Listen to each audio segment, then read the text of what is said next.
Today on The Report, a U.S. citizen has been shot by ICE. The Trump administration is ordered to pay for SNAP benefits during the government shutdown. Disney's new gay tax fails to find footing. And the Dodgers win the World Series. The Report starts right now.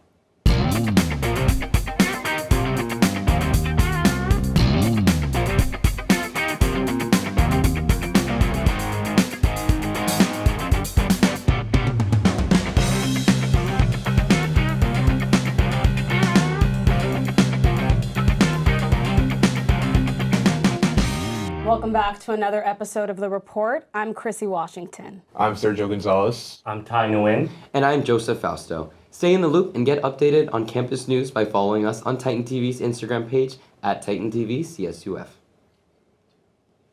A community in Ontario is demanding answers after a U.S. citizen was shot by an immigration and customs enforcement agent. Authorities say 24-year-old Carlos Jimenez was hit in the shoulder Thursday morning when agents opened fire during an attempted traffic stop. ICE officials claim Jimenez tried to ram agents with his vehicle, while family members say he was on his way to work at a nearby food bank. He was treated and released from the hospital before being booked on federal charges for assaulting and resisting officers. The shooting sparked outrage from local leaders and immigrant rights advocates, including Congresswoman Norma Torres, who called ICE's actions, quote, irresponsible, end quote. FBI and Department of Homeland Security are now investigating the incident. So, guys, how do you feel? This is just yet another situation where we're seeing ICE kind of overstepping against citizens. Do you think the government will step in at any point, or do you think we're just going to continue to see this happen? I think this is a trend that just continues to keep happening, and it's very unfortunate. I mean, obviously, ICE and the government themselves have shown no urgency in bettering these type of movements, which is very unfortunate. I wanted to quote something that Jimenez's attorney, Cynthia Santiago, said. She said, quote, "The escalation of violence in the community, the proper training, they are not adequately trained," which is completely true. They are not, unfortunately. And I don't think there's any sort of urgency going forward, which is very unfortunate because this guy is a U.S. citizen. And even if he wasn't a U.S. citizen, it's still not justified whatsoever. Yeah, I agree. I feel like what you said with that, them being inadequately trained, it kind of goes into how during that event they had a poor lapse of judgment in what they thought was the best course of action with that. Like pulling out a firearm right off the get-go was probably like the last resort they should have done, even if it was like them trying to. I don't know for sure if the guy Carlos was trying to ram them on purpose, but from like what I'm hearing, it sounds like obviously it was supposed to be a defensive move, but in terms of that, using a firearm was probably not the best way, especially when it comes to hurting a human. Thankfully, he's okay, obviously, because he's been hospitalized, but the fact that events like these and many others locate like in our history of the recent events of the administration, it's definitely going to show how like we see how ICE is properly mishandling their process of like deporting, and it's not even like efficient in a sense. Yeah, and you said it perfectly how they're not handling this properly or humanely. And I think under this current administration, there's definitely been such an emphasis, a large emphasis on having ICE be prominent in so many communities and just mass deportations in general that have been occurring in the past, but also like especially now. And to your point, regardless of whether or not he was a citizen, which he is, but even if he wasn't, it's no way to treat a human being, and that's no way to, again, handle a situation like this. And whether or not it was an act of self-defense, I think, like you said, poor lapse of judgment. And I just think overall this has just been an incredibly frustrating time for our country. And again, this has happened over the years, but I think right now, again, because of the fact that there's such a large emphasis on mass deportations with our current administration, it's just something that's you really can't avoid knowing about or hearing in the media, and it's just incredibly frustrating and disappointing to see the way in which our fellow human beings, again, regardless of whether or not they're citizens, are being treated and mishandled. Yeah, I totally agree with you guys. It is just really inappropriate, and like we've all said, there's no shortage of videos or situations like that. I've seen people dragged out of cars. I literally saw a video this morning where a man was, I don't know if he was being detained or someone like with him was they were trying to detain her, but he was like holding his daughter and they like were being aggressive, and he ended up having a seizure while he was holding his daughter in the car as they were trying to detain him. And I think we've just seen all these situations where, like you said, it is a disregard for humanity and human life. And I think that if we haven't stopped it by now, obviously the administration is encouraging it and they don't see anything wrong with it. So I unfortunately think that we're just going to keep seeing things like this happen. Mm-hmm. Two federal judges, one in Massachusetts and another in Rhode Island, have ordered the Trump administration to continue funding SNAP benefits during the ongoing government shutdown. Massachusetts officials threatened legal action, warning that losing benefits could lead to widespread hunger and health problems among children. Roughly 42 million Americans relying on food stamps will receive only partial payments, possibly half their usual amount, with no clear timeline for when the rest will arrive. Despite the court order, President Donald Trump posted on November 4th saying that SNAP benefits, quote, will be given only when the radical left Democrats open up government and not before, end quote. White House Press Secretary Caroline Leavitt later clarified, saying the administration is, quote, fully complying with the court order, end quote. Obviously, seeing these detriments to SNAP benefits is just completely frustrating. I've noticed, and I'm sure you guys have as well, that there's been a recent pattern of Trump's administration just making overall power plays, unnecessary ones, if you will, and suit out of it. Do you guys think this trend will unfortunately continue? Yeah, I definitely do. Actually, like 3 hours ago, Trump did apply for an emergency appeal to not pay out the SNAP benefits in response to those lawsuits, like you mentioned. And I think it's just, we're seeing him push back so aggressively against public funding and things that are going to support our citizens. And I do have a quote from the administration. It says, quote, "This court should allow USDA to continue with the partial payment and not compel the agency to transfer billions of dollars from another safety net program with no certainty of their replenishment," end quote. And that's basically in reference to the administration saying that they can't fund SNAP because they would have to pull money from other programs that are in the government. And I just don't really believe in that. I know we were talking about it earlier. Like he's building a 300 million trillion like dollar ballroom, and I think that his priorities are just not lying with the American people and what we want. I think we just saw these elections across the country, this sort of blue wave, so to speak, where like the people are upset, and we do care about affordability, and we do care about SNAP, and we care about all these things. So I think we definitely are showing that, and I think we are pushing back, at least for now. Mm-hmm. Yeah, I mean, oh, sorry, did you? No, okay, yeah, no, absolutely. I think you stated perfectly what everything I was thinking about. Yeah, the fact that with this, it feels like Trump is kind of hanging SNAP on a thread, like it's a little treat for like citizens like this, and it's just really sad to see. And like I have friends who rely solely on SNAP, college students, families, and especially with the holiday season coming up, it's just it's going to be a really unfortunate time. I feel like for them to sort of try to get by, being accommodated with SNAP benefits, and having, again, like you mentioned with the ballroom, it kind of signifies enough to me how the administration and their priorities really are, and it just saddens me to see that, in my opinion. Yeah, I think you all said it perfectly, but to your point, it's very clear, like you said, where his priorities are. In addition to the ballroom, I also saw a TikTok yesterday about how Trump was having a Gatsby themed party or celebration, and I didn't look too much into that, but it's such a slap in the face, again, with everything that's going on, like I mentioned earlier, or like we were mentioning earlier, with the deportations and ICE and all that, but also with SNAP benefits, just all these things that should be at the forefront of the country's priority in terms of trying to resolve.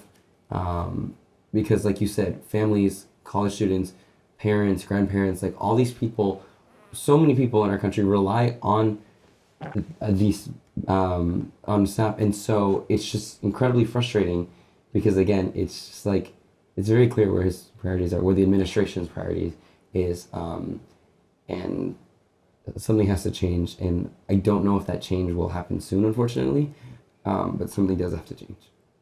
Yeah, I mean, there's been a lot of recent but reasonable disgruntlement with just the Republicans and Trump's administration.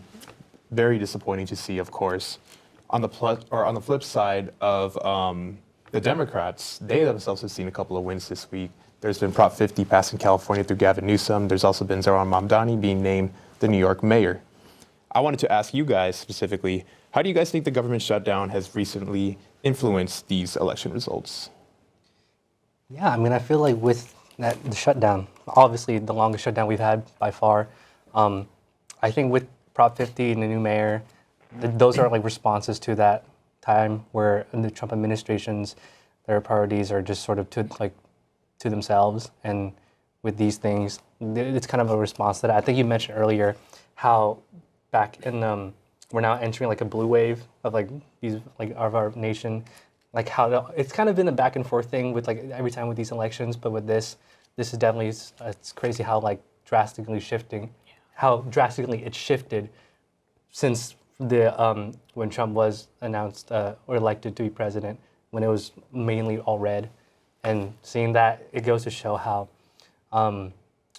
you know, our nation really cares about each other, and how with Trump, he doesn't align with that. And I think that kind of makes it prevalent in this case. Mm-hmm.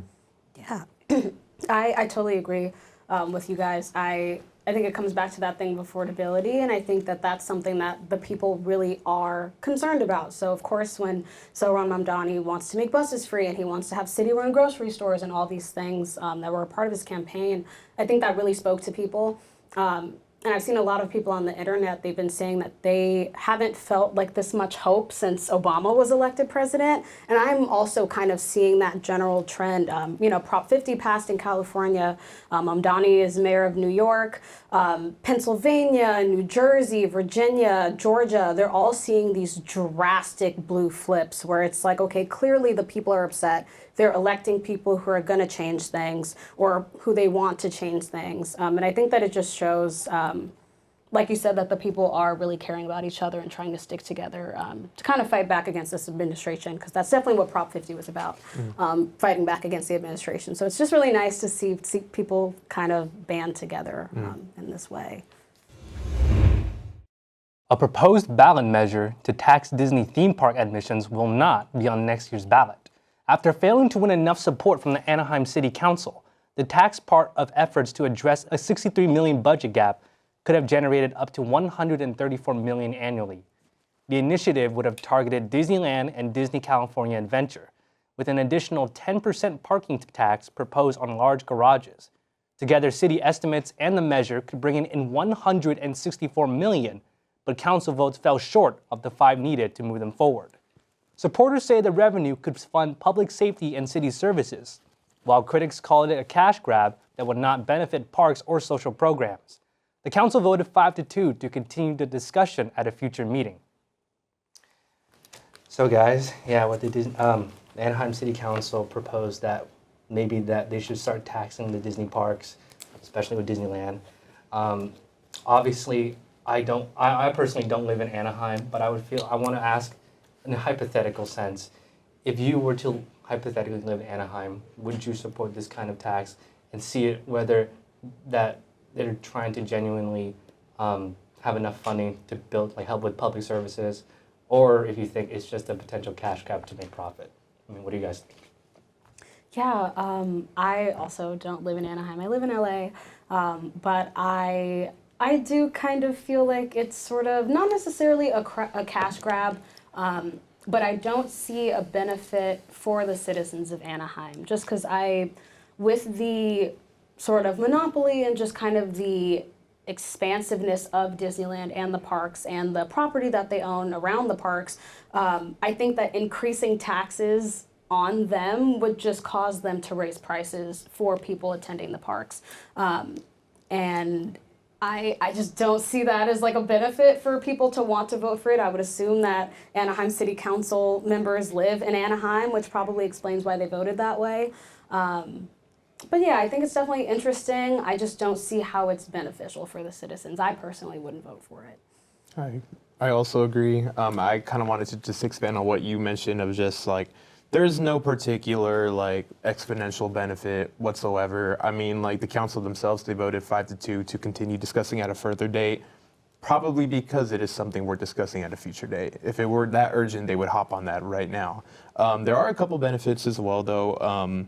Revenue could fund public safety a little bit, and it could also help and aid city services. So, I mean, obviously there is a bit of a plus side to this, but obviously not incredibly beneficial or just like necessary for the citizens of Anaheim, but yeah.